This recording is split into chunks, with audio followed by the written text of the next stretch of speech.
oògùn téèyàn fi ń rí ìyàwó fẹ́ tàbí téèyàn fi rọ́kọ alálùbáríkà.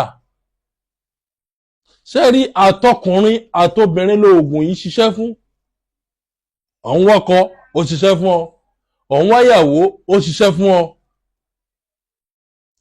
Ara àwọn àṣírí tí bàbá mi Edward kó sí mi lọ́wọ́ nìyí, tó sì jẹ́ wípé tí ìbá ṣe pa aṣọ síta, ara àwọn nǹkan tá à ń lò lè mọ́. Kọ́lọ́ máa fọ̀rọ̀ kẹ́ bàbá mi, ó fi ọ̀pọ̀lọpọ̀ àṣírí ewé àtegbò hàn mí. Báyìí là á ṣe é ṣe, báyìí là á ṣe é ṣe, tó bá dojúrò àtúnrìn báyìí. Ara àwọn àǹfààní tí mo jẹ́rìí tó jẹ́ wípé olójú akin ẹgbẹ́ mi tó nírú ẹ̀ lọ́wọ́ ni mo fi máa ń sọ pé ní gbogbo ìgbẹ́ bá ń ṣàdúrà fún bàbá mi Edward òrìṣà tó dá, kọ́lọ́ máa fọ̀rọ̀ kẹ́ bàbá yẹn. Ó lọ wá obì tí wọ́n fi so yìgì, ó ní ẹ̀rí pó ti gbẹ Ọlọ́run. Ìgbà tí mò ń wá àwọn nǹkan kan nù lé ni mo tún túlé kan tí mo dì sínú pépà. Ó wà lára àwọn iṣẹ́ pé àwọn ìyàwó ni àwọn ọkọ ni obì tí wọ́n bá kó lọ ní àná òun là á máa ń lò tán fi fẹ́ yàwó.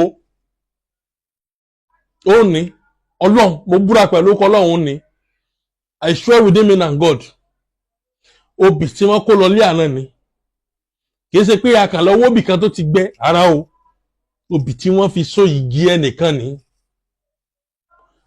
Tó o bá ti rí obì tán kó lọ ní àná yìí, kì bá jẹ́ ti kìrìsìtẹ́nì, kì bá jẹ́ ti mùsùlùmí, kì bá jẹ́ ti oníṣẹ̀ṣe, obì tí wọ́n sáà lọ fi fẹ́ yàwó ń bì kan, ọ wàá mú. Tó o bá ti mú, ọ wàá béèrè, ó ní abèrè ní ìtún àti ìfà ní àágùn gbogbo ẹ̀ papọ̀, ìtún ìfà abèrè àtobì tí wọ́n fi fẹ́ yàwó tí wọ́n fi so yìgì. Sórí mẹ́rẹ̀ẹ̀rin yìí láàgùn papọ̀, àápò papọ̀ mọ́ṣẹ́. Bàbá ti po papọ̀ mọ́ṣẹ́, ògùn dé. A wà lọ wá ike funfun, irú ike funfun báyìí, irú ike funfun táà fi ń po ọṣẹ báyìí, ẹ lọ wá. Tó bá ti wá tán, ọ wà lọ ra ìkìrí ẹran kan lọ́jà tí ò jù báyìí lọ, 1 quart of cow meat, ìkìrí ẹran màálù ẹyọ kan, ọ wà dédé tán tà ní bẹ́ẹ̀ 200 àbí 300 òun lọ́ọ́ rà. Ọ wà fi sí ìsàlẹ̀ ike yìí. Nígbà tó bá ti gún abèrè tó gún ìtún ìfà papọ̀ pẹ̀lú obì tá a fi so yìgì, ó kú papọ̀ mọ́ṣẹ́. Ọ wà fi ẹran ẹran màálù kan tó ọ̀rà ọ̀hún, ó fi tẹ́lẹ̀ ike bírú ike bí èyí. Ọ wà kó ọṣẹ yẹn, ó kó lé lórí. Ọ wà gbé ọṣẹ yẹn pamọ́ fọ́jọ́ méje kó tó máa wẹ̀. Ó rí pé wà tó bá fi wẹ̀ díẹ̀, ó rí wípé ayé yọ́nú sí ọ, ọkùnrin ó yọ́nú sí ọ, obìnrin ó yọ́nú sí ọ. Obìnrin lọ́wọ́ ń wá ni obìnrin ó wọ̀ wá. Ọkùnrin lọ́ ń fẹ́ tí wọ́n fẹ́ fi ṣèyàwó yóò wọ̀ wá. Kì í wá ń sá àwọn just ordinary ọkùnrin ní ọmọ wọ̀ wá, àwọn ọkùnrin alálùbáríkà ni. Kì í wá sí just obìnrin ní ọmọ wọ̀ wá, àwọn òbí alálùbáríkà tí wọ́n ní ìran ọjọ́ ọ̀la, tí wọ́n ran ògo rẹ lọ́wọ́. Ìta ń fi obì tí wọ́n fi so yìgì tá a fi ṣénu. Ọlọ́run, I swear within me and God, ogun ni. O nílò kọ kábàámọ̀, ẹlẹ́ẹ̀kẹ́ ṣé ààrẹ. Àwọn míì ń bẹ tó tún lágbára ju eléyìí lọ tá a tún mọ̀. Ìwọ náà ń wọkọ̀ ń wáyàwó, ìwọ pe Fágbénró, bàbá Fágbénró, ìwọkọ̀ alálùbáríkà tí ó máa tọ́jú mi, tí ó jẹ adé orí mi. Èmi náà ń wáyàwó alálùbáríkà tí ó jẹ bàbá fún mi, tí ó máa tọ́jú mi, tí ó ṣe ìyá fún mi, tí ó ṣe ẹbí mi, tí ó tọ́jú mi. Bàbá Oṣólẹ̀ ni mò ń wá. Bàbá Ẹ̀yọ́nú ni mò ń wá. Bàbá Àwúre ni mò ń wá. Bàbá Aṣínà ni mò ń wá. Bàbá Ìtúwọ́ ni mò ń wá. Bàbá Àgbẹ́nípọ̀tá ni mò ń wá. Ìwọ pe Fágbénró. Gbogbo ẹ̀ níbẹ̀ lọ́wọ́ mi tí mo jogún.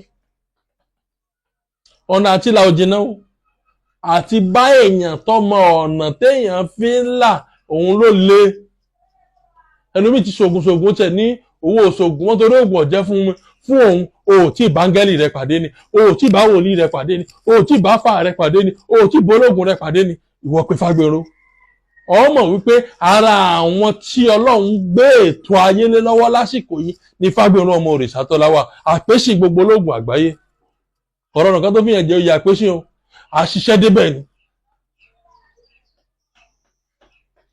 ṣèwé ìgbèlú náà ni ìwọ ń sọkún sí ló ti dààmú ìwọ sọ fún Fágbénró pẹ̀lú àṣẹ Ọlọ́run á fún ọ ní nǹkan téèyàn fi rẹ́tọ́ ẹ̀gbà lórí ọ̀rọ̀ òwe yóò sì ṣeéṣe àṣínà ni ìwọ sọ fún Fágbénró wò àbáwọ́rò téèyàn fi kó ọjà jọ téèyàn fi kó lè jọ́sìn jọ ìwọ sọ fún Fágbénró sáwọn aṣẹ́jẹ́ fi pàṣẹ ayé ni àwọn kan dúnkù kò mọ̀ pé ó kubi tó bá já ó kubi tó bá lọ ìwọ sọ fún Fágbénró pé kó sọ fún o ò ní kábàámọ̀ nọ́mbà tó pè mí sí rèé 080 30 45 63 83 080 30 45 63 83 080 30 45 63 83 bóyá o ti pè mí mi ò gbé torí pé kọ́ọ̀lù pọ̀ ìwọ máa bọ̀ wá lù Ìlọrin o lè pè mí kí n máa fi gbà kankan kú òun lù Ìlọrin máa bọ̀ wá sí ìlú Ìlọrin anywhere tó bá ti sọ̀kalẹ̀ ìlú Ìlọrin sọ pé ilé epo MMA Brolac ló ń lọ sọ fọlọ́kadà bẹ́ẹ̀ àbọ̀ mọ́rúwá ni àbọ̀ taṣẹ́ ni sọ pé ilé epo MMA Brolac lágbo ọba lọ ń lọ tó bá ti délé epo yẹn wọ́n sá sọ̀kalẹ̀ wá dún wájú ilé epo yẹn gangan kọ wá kọ̀yìn sínú ilé epo yẹn kọ kọjú sí títí ọlọ́dà mi tọ́rọ padà ti sọ wá wo apá àlàáfíà rẹ apá òsì rẹ bí òpó náà méjì ó rí transformer kan ní other side ó rí táyà fọga Alhaji Hasan Ọmọẹdẹ fọganáísà yẹn wà lára transformer yẹn ó wà rí signboard mi Òrìṣàtọ́lá Ifágbénró Herbal Medicine Limited lára transformer yẹn ibi tí transformer yẹn wà tí signboard mi wà tí fọga yẹn wà òun ni wọ́n ń pè ní Olú Guest House Junction kọ́lá àwọn ọlọ́kadà tó wọ́n ná agbóba dáadáa lọ bá pàdé wá ní Olú Guest House Junction náà lọ kẹ́hìn tó délé epo agbóba wọ́n gbé ọ débẹ̀ wọ́n sọ̀kalẹ̀ àbọ̀ bá jẹ́ pọ́kọ̀ ló ń gbé bọ̀ tó bá ti dọ́dọ̀ fọga omi junction on Third Road lẹ́yà wọlé wọ́n sọ fún fọga tó wà mẹ́wàá Alhaji Hasan Ọmọẹdẹ ẹ dákun lé Fágbénró ọmọ Òrìṣàtọ́lá ni wọ́n ń lọ àpèsè ìṣègùn àgbáyé ọmọ apẹ́kẹ́pẹ́kẹ́ òjò ń pa páànù wọ́n náwó lé mi sí ọ ọdún mélòó tún lò lọ yìí sóò ti sùn sóò ti wò pé irọ́ ni gbogbo àwọn ológun social media ń pa kò jẹ́ mójútó rárá ẹ àbí torí pé wọ́n jẹ́ ti ṣògùn oògùn ọ̀jẹ́ rárá ẹ o ti wá rò pé kò sólóògùn mọ́ ìwọ mọ̀ bọ̀ wá lè ṣe Fágbénró wàá mọ̀ pé tòótọ́ Ọlọ́run gbé mi kalẹ̀ fún tàkókò yìí ni mo fọlọ́run bẹ̀yìn ẹ like ẹ share ẹ comment ẹ má gbàgbé pé àǹfààní bẹ lórí YouTube mi Òrìṣàtọ́lá Ifágbénró Herbal Medicine Limited lórí YouTube page mi Òrìṣàtọ́lá Ifágbénró Herbal Medicine Limited àwọn àkàkàkì àwọn iṣẹ́ kan bẹ tó ní kìmí tí mo kó sórí YouTube mi ẹ̀yin ẹ lọ bẹ̀ kẹ́ subscribe sórí ẹ̀ ẹ tún àwọn àǹfààní míì tí ó wúlò fún ọ jẹ́ wòlíì lọ sórí YouTube yẹn ó jẹ́ àfáà tó ń dá yẹn lọ sórí YouTube yẹn oníṣẹ̀ṣe ni ọ́ oníṣègùn ni ọ́ lọ sórí YouTube yẹn o ò ní darapọ̀ mọ́ mi lórí YouTube kọ́ kábàámọ̀ ẹ like ẹ share ẹ comment ọkàn wọ́n balẹ̀ o ọdún yìí ó dáa fún wa o a rí tí wàá ṣe lọ́dún yìí o a ṣe rere lọ́dún yìí o ẹni tó rò pé ó ti tán kò ní tán fún ọ lọ́dún yìí ó rí tí ẹ náà ṣe ẹ like ẹ share ire o ire gbangba.